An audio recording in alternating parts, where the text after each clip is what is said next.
Assalamualaikum warahmatullahi wabarakatuh. Alhamdulillahirabbil alamin, wassalatu wassalamu ala asyrafil anbiya'i wal mursalin wa ala alihi wa sahbihi ajmain, amma ba'du.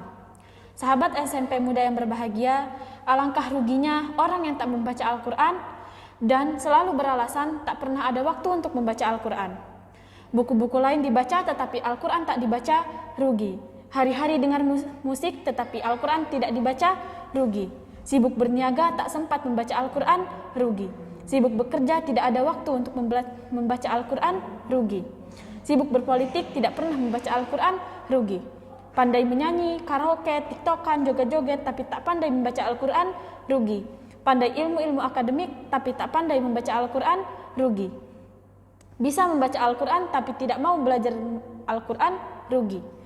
Tidak bisa membaca Al-Quran tetapi tidak mau belajar membaca Al-Quran, rugi.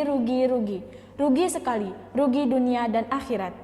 Sahabat SMP Muda yang berbahagia, tahukah Anda, ternyata pahala kebaikan yang begitu banyak dapat kita peroleh hanya dengan membaca Al-Quran. Rasulullah SAW pernah bersabda, "Man qara'a harfan min kitabillahi falahu bihi hasanah wal hasanatu bi asyri amsalihha la aqulu alif lam mim harfun walakin alifun harfun wa lamun harfun wa mimun harfun."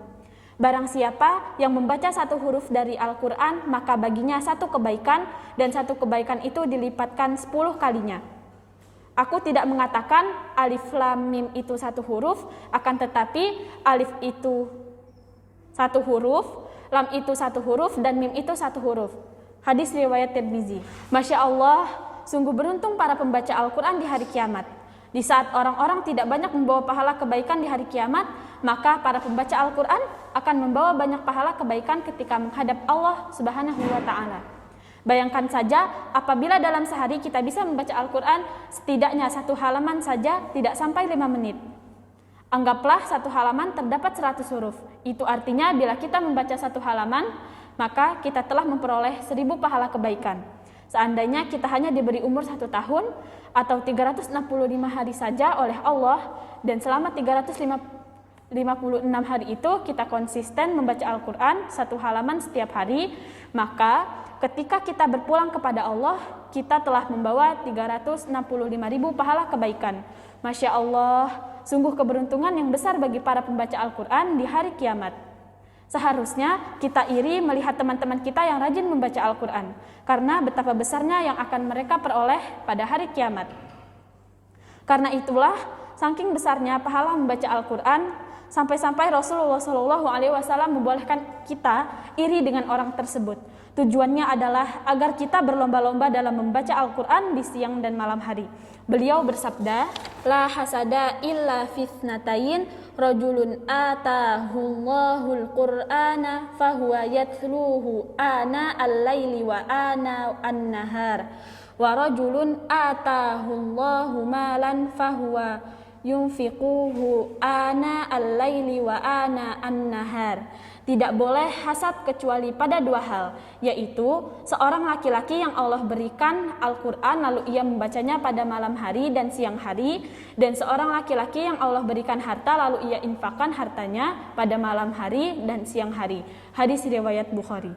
Para hadirin yang semoga dirahmati oleh Allah, Al-Quran adalah petunjuk hidup bagi manusia. Apabila kita tidak pernah membacanya, tidak pernah mempelajarinya, tidak pula merenungkannya, lantas bagaimana kita bisa memperoleh petunjuk darinya? Bukankah orang yang tidak memperoleh petunjuk dari Al-Quran adalah orang yang tersesat? Rasulullah SAW pernah bersabda, "Manittaba'ahu kana 'alal huda wa man tarakahu kana 'ala dhalalah." Barang siapa yang mengikuti Al-Quran, maka ia berada di atas petunjuk, dan barang siapa yang meninggalkan Al-Quran, maka ia berada di atas kesesatan. Hadis riwayat Muslim. Oleh karenanya, hadirin, marilah kita rutinkan tilawah dan membaca Al-Quran setiap hari. Cobalah luangkan waktu setidaknya 10 menit per hari untuk membaca Al-Quran. Jangan lupa membaca terjemahan dan juga tafsirnya agar kita dapat memahami dan mengamalkan ayat-ayat Al-Quran. Ketahuilah bahwa sesungguhnya salah satu keutamaan membaca Al-Quran adalah dapat menyebabkan ruh kita hidup di sisi Allah. Rasulullah Shallallahu Alaihi Wasallam bersabda, wa alaika bidzikrillahi wa tilawatil Qur'an fa innahu rauhuka fis sama wa dzikrun laka fil ard. Hendaklah engkau berzikirlah kepada Allah dan tilawah Al-Quran, sesungguhnya ia adalah ruhmu di langit dan peringatan untukmu di bumi. Hadis riwayat Ahmad. Demikianlah kultum tentang keutamaan membaca Al-Quran ini saya sampaikan. Semoga dengan kultum yang singkat ini dapat menggugah kembali semangat kita dalam membaca Al-Quran. Amin. Atas perhatiannya saya ucapkan syukron wa jazakumullahu khairan. Kurang dan lebihnya saya mohon maaf yang sebesar-besarnya. Nun wal qalami wa mayasturun. Wassalamualaikum warahmatullahi wabarakatuh.